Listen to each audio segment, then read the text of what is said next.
मैं जब शादी करके अपने ससुराल पहुंची, तब ससुराल में मेरा बहुत अच्छे से स्वागत मेरे देवर ने किया।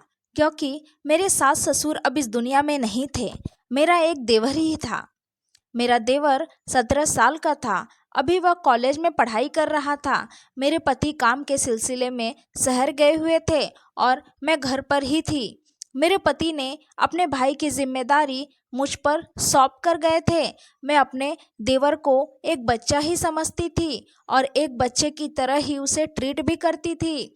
लेकिन एक दिन मेरा देवर जब कॉलेज से वापस आया, तब उसने मुझसे कहा कि भाभी, कल कॉलेज मुझे जल्दी जाना है, इसीलिए कल मुझे जल्दी जगा देना। फिर मैं अपने देवर से कहा, क्यों देवर जी, कल इतना जल्दी क्यों जाना है? तब मेरे देवर ने कहा कि भाभी, एग्ज़ाम नज़दीक है और मैं लाइब्रेरी में बढ़कर पढ़ाई करना चाहता हूँ।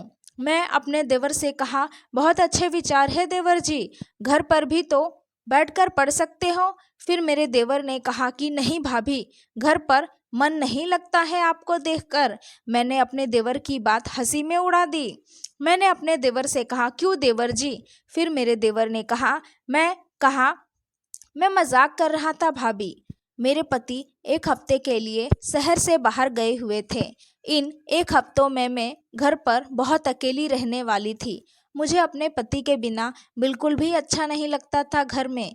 अगली सुबह मैं अपने देवर को उठाने के लिए गई। जैसा कि मेरे देवर ने कहा था कि मुझे जल्दी उठा देना। मैंने अपने देवर को जैसे ही उठाने लगी, मेरे देवर ने मेरा हाथ पकड़कर अपने ऊपर खींच लिया और मेरे बदन पर हाथ फेरने लगा। हाथ फेरते फेरते अपने ओठ मेरे ओठों में लगा लिया। फिर मैंने उसे धक्का देकर अपने आप को अलग किया। फिर मैं अपने देवर से कहा, यह क्या कर रहे हो देवर जी? तब मेरे देवर ने अपनी आंखें खोली और बोला कि सॉरी भाभी, सॉरी, मुझसे गलती हो गई, मुझे माफ़ कर दीजिए। मुझे लगा मैं सपना देख रहा था। मैं तो सपने में किसी लड़की को किस कर रहा था। भाभी, फिर आप मेरे पास कैसे? यह बातें बोलकर मेरे देवर ने बात ही बदल डाली। फिर मैं अपने देवर से कहा, सपने में भी कोई ऐसा करता है क्या? ऐसा भी क्या सपना देख रहे थे कि तुम्हें होश ही नहीं रहा? फिर मेरे देवर ने कहा, सॉरी भाभी, सॉरी, आप नाराज मत होइए, मुझे माफ़ कर दीजिए। भैया को मत बताना यह सब। फिर मैंने अपने देवर के कान खींचते हुए कहा कि आइंदा यह गलती नहीं होनी चाहिए। फिर मेरे देवर ने कहा, ठीक है भाभी, ठीक है, आइंदा ऐसी कोई गलती नहीं होगी मुझसे। फिर मेरा देवर तैयार होकर नाश्ता करने को आया। मैंने अपने देवर को नाश्ता कराया और टिफिन दिया। जाते जाते मेरा देवर पीछे मुड़कर बार बार मुझे ही देख रहा था। मैंने अपने देवर से कहा, क्यों देवर जी, क्या देख रहे हैं आप? फिर मेरा देवर हंसते हुए कॉलेज चला गया। घर के काम उस दिन इतने ज़्यादा थे। काम करते करते मेरे सारे कपड़े गंदे हो गए थे और घर पर भी कोई नहीं था। घर में किसी के आने की आशंका भी नहीं थी।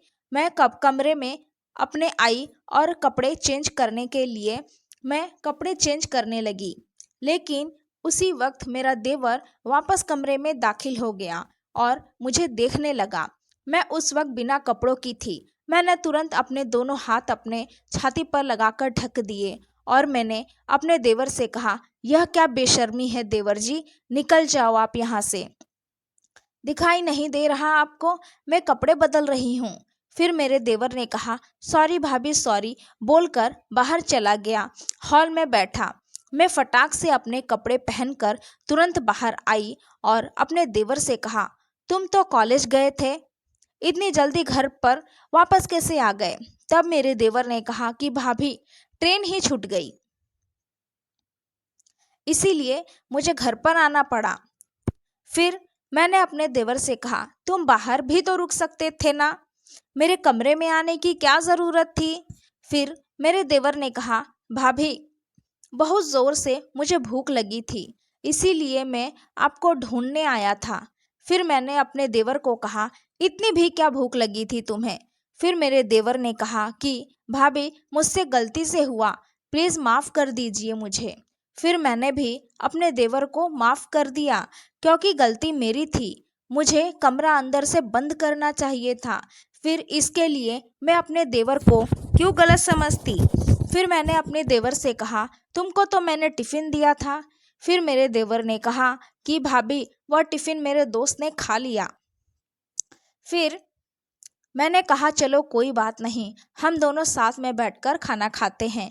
फिर हम दोनों ने साथ में बैठकर खाना खाया। उसके बाद मैंने अपना काम खत्म करके दोपहर को सोने के लिए लेटी। मेरा देवर बाहर घूमने गया था।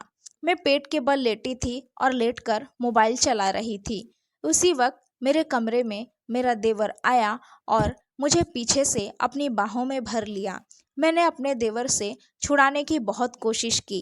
फिर मेरे देवर ने मुझे छोड़ नहीं रहा था। मुझसे कहा कि भाभी, जब से आपको सुबह बिना कपड़े के देखा हूँ, तब से मेरे तन बदन में आग लग गई है। मुझे अब नहीं रहा जाता। ऐसा बोलते बोलते मेरे देवर की जब पकड़ ढीली पड़ी, तब मैंने उसके पैर पर धक्का मारकर उसको गिरा दिया और भागकर दरवाजे के बाहर आई और दरवाजा अंदर से बंद कर दी। मेरा देवर अंदर ही था।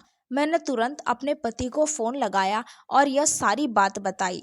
तब मेरे पति ने पुलिस को फ़ौरन इन्फॉर्म किया और पुलिस हमारे घर पर आ गई और मेरे देवर को गिरफ्तार कर ली। और फिर कुछ घंटों के बाद मेरे पति भी घर पर आ गए और उन्होंने मुझसे कहा, तुम चिंता ना करो, सब ठीक हो जाएगा। मैं रो रही थी और मेरे पति मुझे गले लगाकर मुझे चुप करा रहे थे। दोस्तों, आपको ये कहानी कैसी लगी कमेंट में हमें ज़रूर बताएं। उम्मीद है दोस्तों आपको ये कहानी ज़रूर पसंद आई होगी। कहानी पसंद आई है तो वीडियो को लाइक और शेयर करना ना भूलें और ऐसी ही कहानियों के लिए हमारे चैनल को सब्सक्राइब ज़रूर करें और नोटिफिकेशन बेल को ऑल करना ना भूलें, जिससे आने वाली हर वीडियो की अपडेट सबसे पहले आपको मिले। थैंक्स फॉर वॉचिंग दोस्तों।